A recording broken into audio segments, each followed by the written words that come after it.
इसमें कोरोना मरीजों की संख्या बढ़कर के 869 हो गई है। जानकारी अभी कुछ देर पहले प्रमुख सचिव स्वास्थ्य अमित मोहन प्रसाद ने दी। हालांकि हमारे सूत्रों के मुताबिक उत्तर प्रदेश में कोरोना मरीजों की संख्या बढ़ करके 957 हो गई है। हालांकि इसकी पुष्टि प्रमुख सचिव स्वास्थ्य अमित मोहन प्रसाद ने नहीं की है। उन्होंने बताया कि उत्तर प्रदेश में 5 जनपद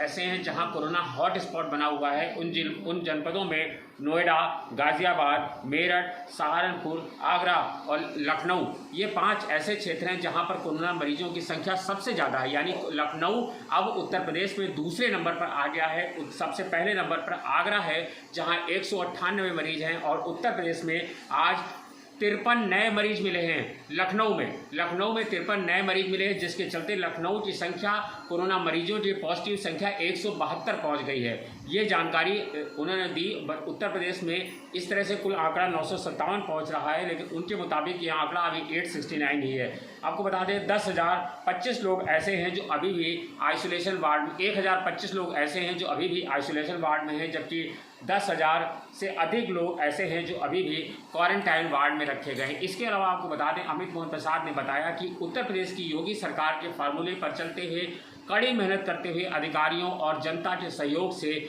उत्तर प्रदेश के कई जनपद ऐसे हैं जो पूरी तरह से कोरोना मुक्त हो गए हैं। ये कोरोना खेमे की तरफ से उत्तर प्रदेश में बड़ी खबर मिल रही है, अच्छे संकेत मिल रहे हैं। कहा जा रहा है कि उत्तर प्रदेश देश के टॉप राज्यों में शुमार हो गया है, जहां पर जो है कोरोना मरीजों की संख्या भी घट रही है, जहां पर जो है डिस्चार्ज होने वाले मरीजों की संख्या भी ज़्यादा है, यानी जो मरीज ठीक होकर घर जा रहे हैं उनकी संख्या भी ज़्यादा है। अगर डेथ रेट के हिसाब से देखें तो उत्तर प्रदेश में जनसंख्या के लिहाज से मरने वालों का आंकड़ा भी इस राज्य में सबसे कम है। सिर्फ 14 लोगों की जाने गई हैं। इसमें से कई लोग ऐसे थे जो अन्य बीमारियों से भी ग्रसित थे। ऐसे में माना जा रहा है उत्तर प्रदेश की योगी फार्मूले पर चल करके उत्तर प्रदेश को बड़ी सफलता मिली है। जिन जनपदों को कोरोना मुक्त किया गया है उसमें आपको बता दें पीलीभीत, महाराजगंज, हाथरस, शाहजहांपुर, बरेली और इलाहाबाद, ये 6 डिस्ट्रिक्ट ऐसे हैं जिन्हें पूरी तरह से कोरोना मुक्त कर दिया गया है।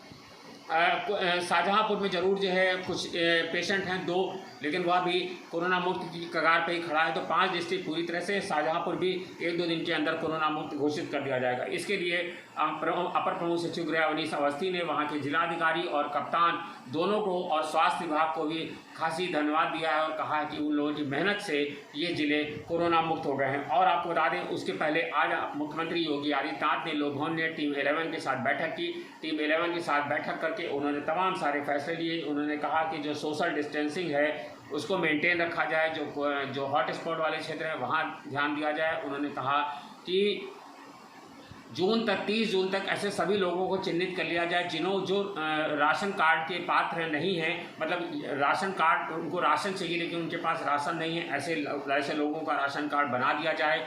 और उन्होंने कहा कि किसी को भूख से मरने न दिया जाए। उत्तर प्रदेश की प्राथमिकता यही कि भूख से कोई ना मरने पाए।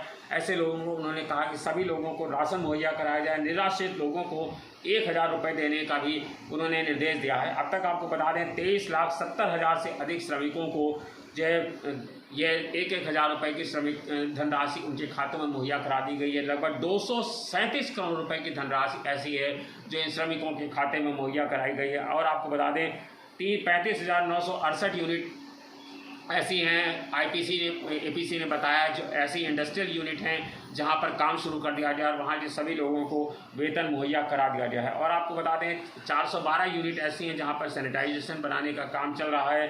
267 जगह मिले हैं, दाल मिले हैं जिन्हें खोल दिया गया है। 900 से अधिक आटा मिलों को चला दिया गया है ताकि प्रदेश में किसी तरह का संकट न रहे। और आपको बता दें प्रमुख मुख्यमंत्री ने यह भी आदेश दिया है कि जो लोग जैसे अभी जो कल से कार्यालय खोला जाएगा, ऐसी स्थिति में जो कर्मचारी नहीं आ पाएंगे यानी अनुपस्थित रहेंगे, चाहे वो कोरोना के संक्रमण के चलते हो, चाहे वो किसी वजह से नहीं आ पा रहे हैं, तो ऐसे लोगों का वेतन ना काटने का मुख्यमंत्री ने आदेश कर दिया है कि अगर कोई स्थिति में अनुपस्थित होता है कर्मचारी तो उसका वेतन कतई ना काटा जाए। ये उन्होंने एक अलग से आदेश दिया है। उन्होंने कहा अन्य पेंशनधारकों को भी उन्होंने कहा कि जैसे मनरेगा के पेंशनधारक है, जैसे विकलांग हैं, दिव्यांगजन है, वृद्धावस्था पेंशन है, इस तरह की जो भी पेंशनधारक है उन सभी के पेंशनधारकों को भी समय पर निर्धारित देने का निर्देश दिया है। इसके अलावा आपको बता दें कम्युनिटी किचन का भी मुख्यमंत्री ने लगातार उस पर निरीक्षण करने का आदेश दिया है और कहा है किसी हालत में कम्युनिटी किचन पर लगातार नज़र बनाए रखी जाए। कम्युनिटी किचन में खाने की क्वालिटी ना खराब होने पाए, खाने की गुणवत्ता को बना रखा जाए और वहाँ से जिन जिन लोगों को फ़ोन आए सभी को खाने का पहुंचाया जाए, चाहे वो राशन कार्ड हो, चाहे वो राशन हो, चाहे वो जो खाने के पैकेट हो, उसको भी राशन मुहैया कराया जाए। उन्होंने कहा कि अगर कहीं से भी कोई फ़ोन कर रहा है तो उसको राशन तत्काल पहुंचाया जाए। इसके अलावा आपको बता दें कि 5,154 गेहूँ क्रय केंद्र बनाए गए, जहाँ पर आपको बता दें 33,153 मीट्रिक टन गेहूँ खरीद भी कर ली गई है। तो मुख्यमंत्री योगी आदित्यनाथ किसानों की समस्याओं के लिए भी चिंतित हैं। उन्होंने कहा कि गेहूं क्रय केंद्र पर जा कर के उन्होंने पहले लोगों को निर्देश दे दिया है कि जो मिले हैं वो जा कर के किसानों से गेहूं उनके खेत पर जाकर खरीदें, ताकि किसानों को गेहूं लेकर के मंडियों तक न आना पड़े। इसके अलावा मुख्यमंत्री योगी आदित्यनाथ ने मंडियों में भी सोशल डिस्टेंसिंग मेंटेन करने का आदेश दिया है। और आपको बता दें कि मुख्यमंत्री ने जो अन्य राज्यों में लोग फंसे हुए हैं, जैसे कि पश्चिम बंगाल में, जैसे कलकत्ता में है, जैसे मध्य प्रदेश में, अन्य राज्यों में जो उत्तर प्रदेश के लोग फंसे हुए हैं, उन लोगों के लिए मुख्यमंत्री ने कहा कि जो नोडल अधिकारी नियुक्त किए गए हैं वो अपना फ़ोन खुला रखें और जो उत्तर प्रदेश के लोग फंसे हैं उनकी मदद करें।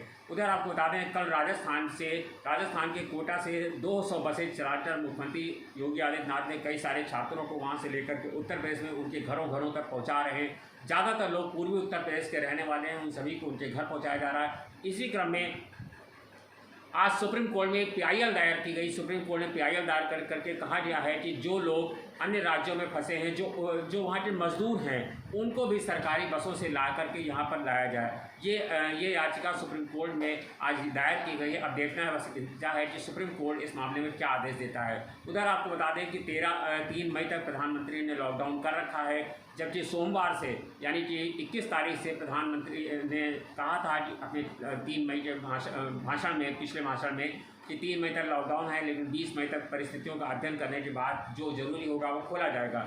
उत्तर प्रदेश के मुख्यमंत्री योगी आदित्यनाथ ने एक कदम बढ़ते हुए सभी सरकारी कार्यालयों को खोलने का आदेश दिया है। उन्होंने समूह ग और ख को जिम्मेदारी दी है कि समूह ग और घ के लोगों को वह तय करेंगे कि किन कर्मचारियों को बुलाना है। रोस्टर के माध्यम से नियुक्ति की जानी है। रोस्टर का आदेश एक दिन पहले दे दिया जाना है, यानी कि कल कौन आएगा उसकी तैयारी एक दिन पहले कर ली जाए। और 33% समूह ग और घ की उपस्थिति अनिवार्य कर दी गई है।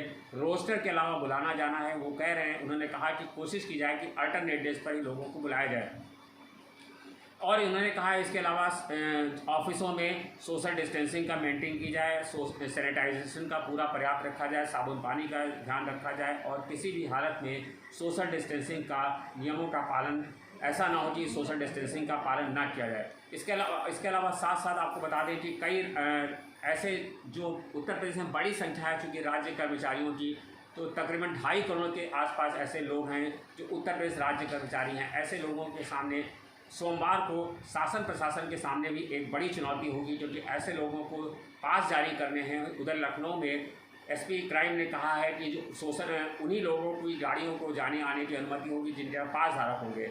ऐसे में जो 70-75 लाख जो उत्तर प्रदेश सरकार के कर्मचारी सड़कों पर निकलेंगे, उनको बड़ी संख्या में पास जारी करना है। वो कैसे निकलेंगे? तमाम सारे लोग ऐसे हैं जिन्होंने बताया उनके पास अपनी गाड़ियां नहीं हैं, क्योंकि सरकारी गाड़ियां बंद हैं पूरी तरह से। ऐसे में उन लोगों के सामने भी दिक्कत आएगी।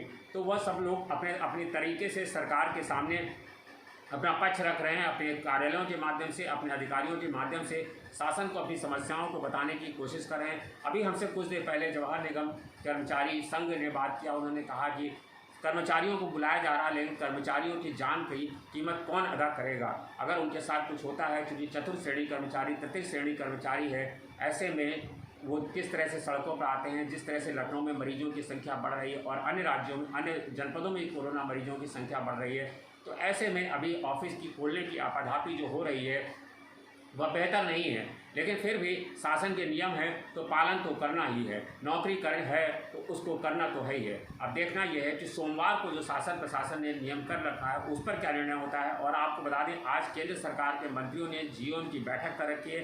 यानी जीओएम का मतलब आपको बता दें, मंत्रिमंडल समूह की बैठक की गई, जिस बैठक में अभी देर शाम तक निर्णय आ पाएगा कि उसमें क्या निर्णय किया गया है, क्योंकि उसमें केंद्र सरकार ने निर्णय किया है कि क्या क्या परिवर्तन होंगे 20 तारीख से। अब देखना है कि सरकार इसमें क्या परिवर्तन करती है। और आपको बता दें, उत्तर प्रदेश में एक और परिवर्तन किया गया है। कल से रोड टैक्स भी शुरू कर दिया गया, यानी जो हाईवे की गाड़ियां निकलेंगी उनसे टैक्स भी लिया जाएगा।